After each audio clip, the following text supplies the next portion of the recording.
What's going on, guys? Welcome back to the Two Wheeled Rider YouTube channel. My name is Mario Orsini, and in today's video we are going to be reviewing an Apple CarPlay unit that you can use on your motorcycle.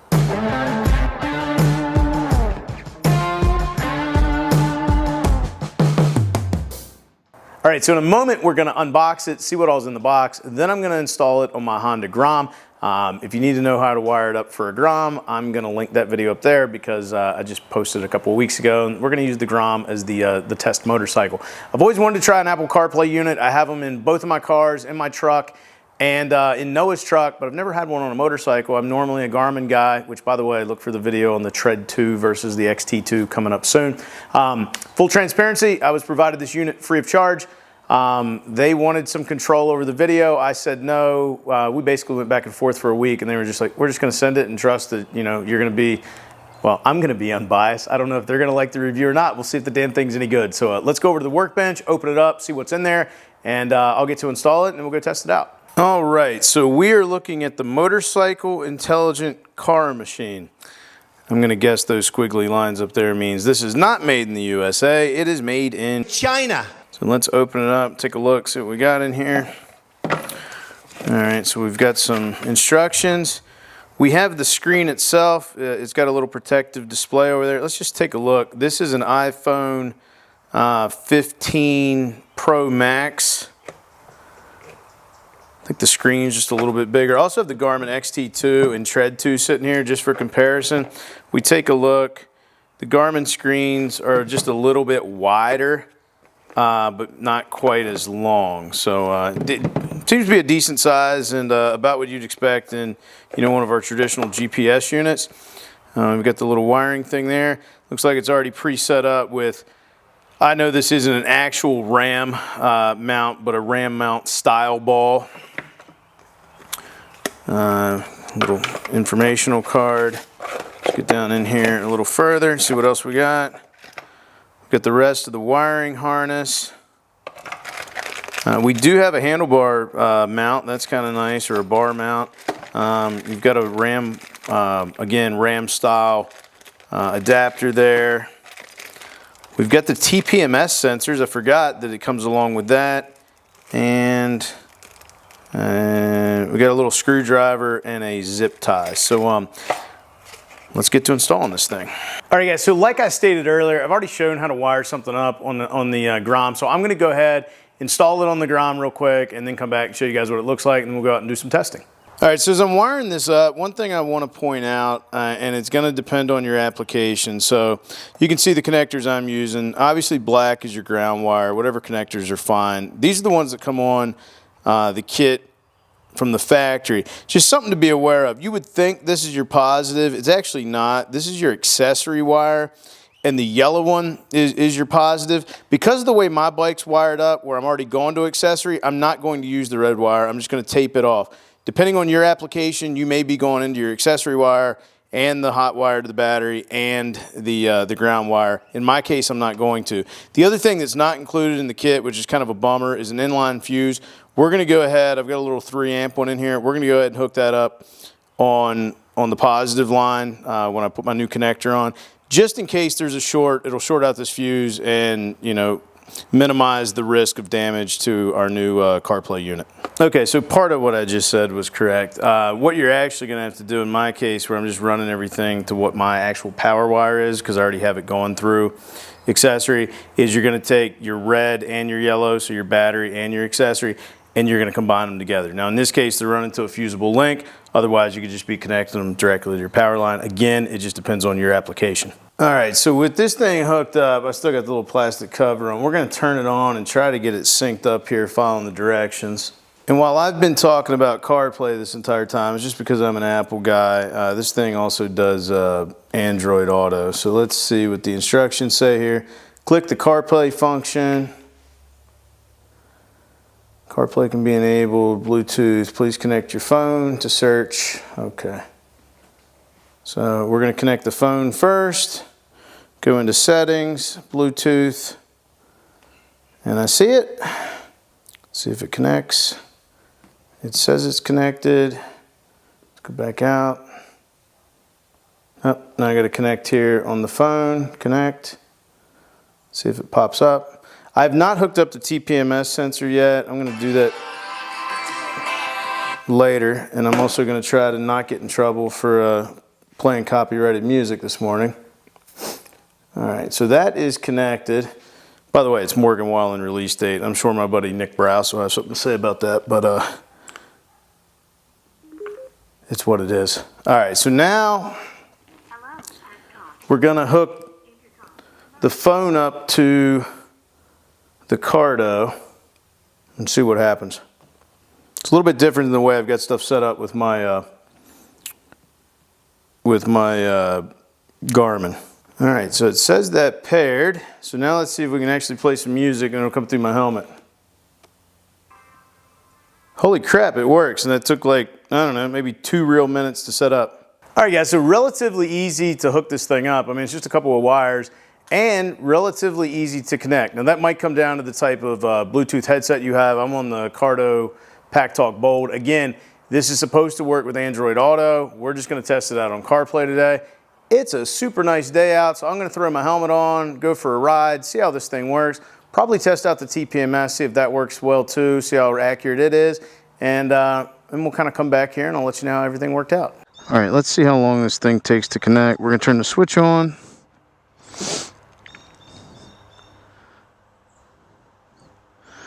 All right, it says not connected. Let's see if we can, I'm just kind of curious, does it auto connect to the phone since we already did it? Because if not, that's a little annoying.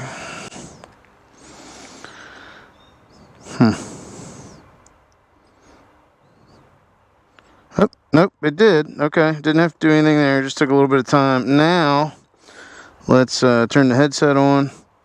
We're not going to count all that. Alright, just turn the headset on. That thing just reset for some reason. Let's see what happens. It does say connected to my phone. Alright, let's check the phone here, see. Alright.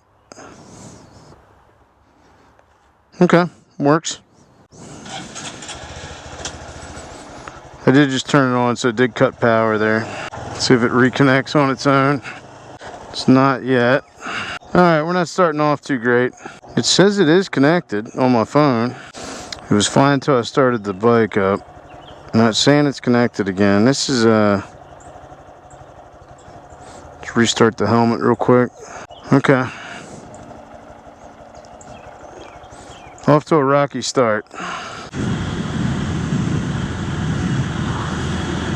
Now we can listen to our favorite podcast, Two Wheeled Rider Podcast, if those lazy asses ever decide to make another one. Hey Siri, play next song. That worked. Alright, we're going to test this thing again. So I do have connection right now. I can still hear my music because the headset's connected to my phone. Let's see what happens when we're just going to go ahead and start it back up. Let's see what it does. Feels like I lost connection on everything. Also, see, something's connected there because now it's showing me the right date and time. It does say, yep. Okay, well, seems like if you've already got the headset and phone connected, then this thing hooks up pretty good. So I wasn't going to be too happy about it if we were going to have to go through that process every time. That was quick. Alright, so we're going to give this startup one last try. I've got my, I always have my phone on. I'm going to turn my headset on first. Just hit the button there. It's going to go through its little thing. Okay, it's connected to my phone. Now we're going to flip this bad boy on. And we're just going to see if everything starts working again. Obviously, there's going to be a little bit of time, but this date should update. Yeah, okay, so that updated. And we should, Alright, I really can't complain about that. That's like 10, 12 seconds, something like that. And then we're right back to our music or whatever we're doing. Okay. Okay, so before we install these TPMS sensors, we're going to check our tire pressure with a gauge. We're a little low, so we're going to add, I'm showing 27, these should be 29 PSI cold, so we're going to add a little bit of air. All right, so both my Milwaukee inflator and my tire pressure gauge are showing about 29.5 pounds, so that gives us a good baseline. Let's work our way up to the front. All right, so up here on the front, we were also showing about 27 PSI, both now the Milwaukee tire inflator and my gauge are showing about 29.2 pounds. So let's get the little TPMS sensors on now. We're going to start on the rear. So they include this little tool. You have a lock nut, and then you have the TPMS sensors. So the first thing we're going to do is run the lock nut down on the stem. Now we're going to take the TPMS sensor, run that down on your valve stem until it's on there good and tight. And then with our fingers, we're going to run the lock nut back out.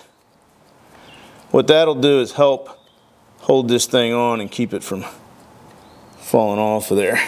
And then we're just going to take our little lock nut tool, little wrench, and just tighten it down even further.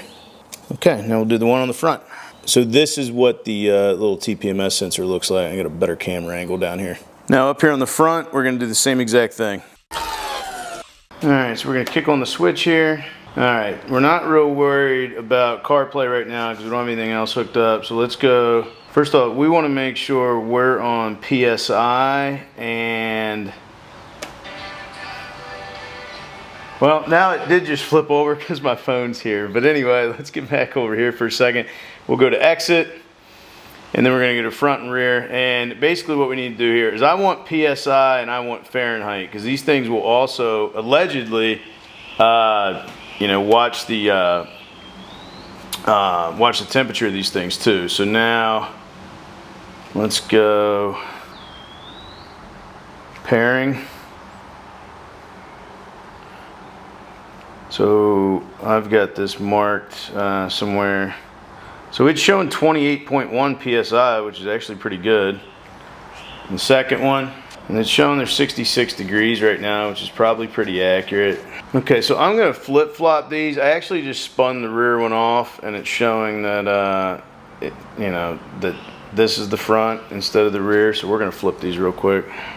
Did that correct it? Let it read there in a second. All right, so it's showing the front right. I mean, again, I'm about a pound off, but I probably lost a little bit of air in taking those on and off. Let's see if we can get rear pressures too low, confirm. All right, so they're both showing at 68 degrees, which seems about right. The PSI is right around 28, 29, so it's pretty accurate. Now we'll have to go out and test them to see how much they heat up. All right, I just want to do a quick test on startup to see how quickly it picks up the PSI of the tires.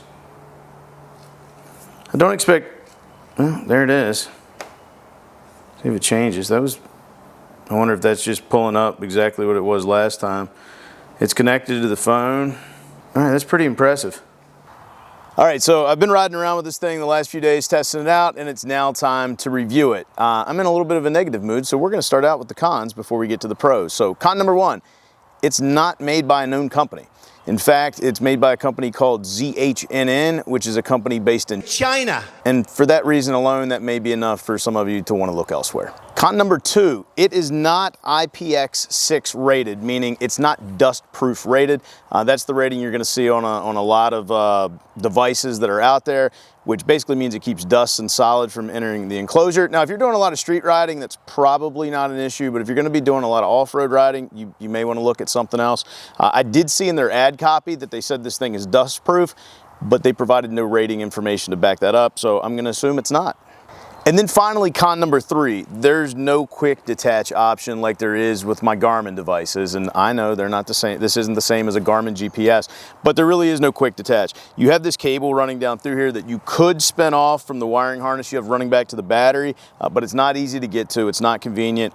And for some of you, it may not be an option depending on how you have your wiring ran and hidden. So it would concern me a little bit having this thing sit out because this is going to be exposed and someone could come by and steal it, cut the wire and run off with it. I guess you could say the same thing about your mirrors and other stuff, but that is the final con that I have with this device.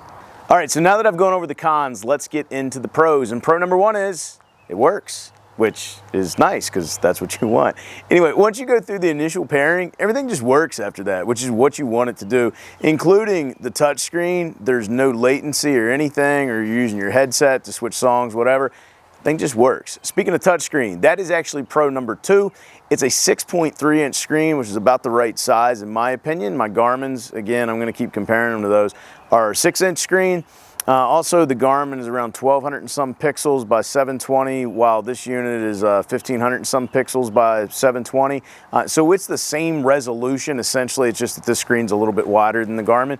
So you've got a nice clear screen. It auto adjusts in daylight or nighttime, which is nice. And if you don't like the way it auto adjusts, you can go in and manually override it.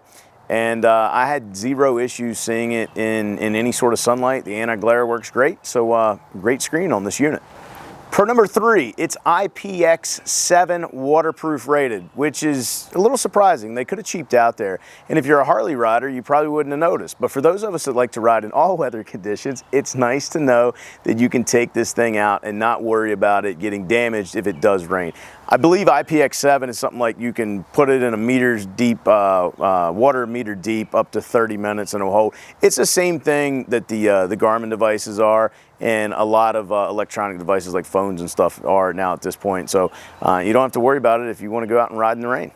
Pro number 4 is accessories. It basically comes with everything you need in the box. You've got the wiring harness, you've got some mounting accessories, and if you want to change up the mounts later on, you can, but you've got a handlebar mount in there with some Ram style stuff, so it works fine. It would have been nice to have an inline fuse or a fusible link that came along with it, so you might want to consider adding that, but overall, it comes with everything you need. Speaking of accessories, that's also Pro number 5, the TPMS sensors.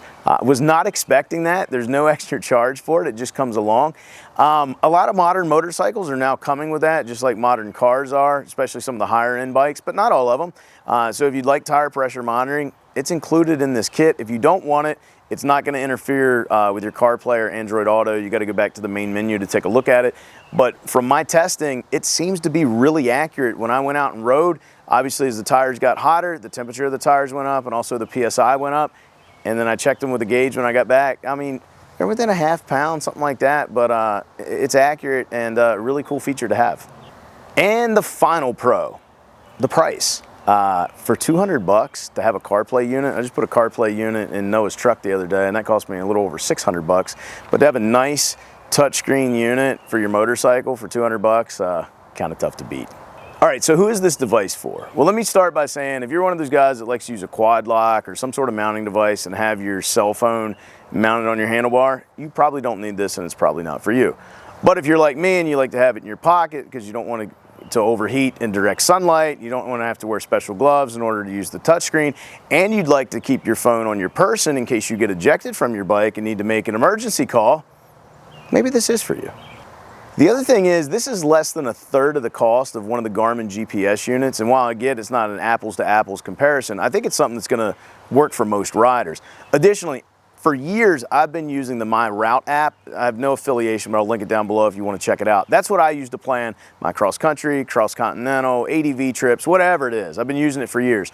And while it works great with my Garmin, I do have to export the file, then put it in the Garmin app, and then put it over on the Garmin GPS, where here, it's a native app on my phone that I can just run right through CarPlay, and I actually like to use tracks instead of turn-by-turn directions, and I can even use the tracks on there. So for me, it's a really good option because I love using the My Route app along with it. Now, final verdict.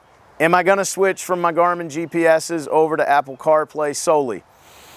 No, I'm not. I think there's still a good use for the Garmin devices and for a dedicated GPS device, because they do have a lot of cool features in them. However, for street riding, I think this thing is awesome. I think it could be a solution for a lot of folks that maybe don't want to spend a ton of money on a dedicated GPS unit and like to have something that, you know, kind of has the same interface you're used to working in your automobile, car, truck, whatever it is, with either CarPlay. I keep saying CarPlay, but Android Auto as well. So, yeah, I think it's cool, and I'm going to leave it on the Grom. I have no plans to take it off of there. I love having that on there. All right, so if you want to check it out yourself after watching this video, I'm going to put the Amazon link down below. You can order it off Amazon. I think it's $199.99 as of recording this video. And if you're a Prime member, obviously you get free shipping. I'm also going to link the ZHNN website, and you can order it directly from them. If you order it directly from them, you're going to save 10 bucks. You get it for $189.99, and they also have free shipping. If you want to save even more money, you can use the promo code. It'll be down below, Wheeled Rider. Don't ask me why it's not Two-Wheeled Rider and why they chose Wheeled Rider. I have no idea, but it's Wheeled Rider. And if you use that, you get an additional 10% off, bringing the price down to, if my math's right, I think $170.99. And again, free shipping, making it a pretty damn good deal. So anyway, I hope you guys enjoyed today's video. If you did, please give it a big thumbs up. If you're not a subscriber, consider that subscribe button, because if you like motorcycles, well, this is the place to be. If you're watching this a few weeks from now, you want to know if I'm still using it, or a few months from now if it's still working, let me know down in the comments section below. I'll do my best to answer any questions you may have. And as always, I'll talk to you again soon. Huge fan of the My Route app, which damn it. Gnats.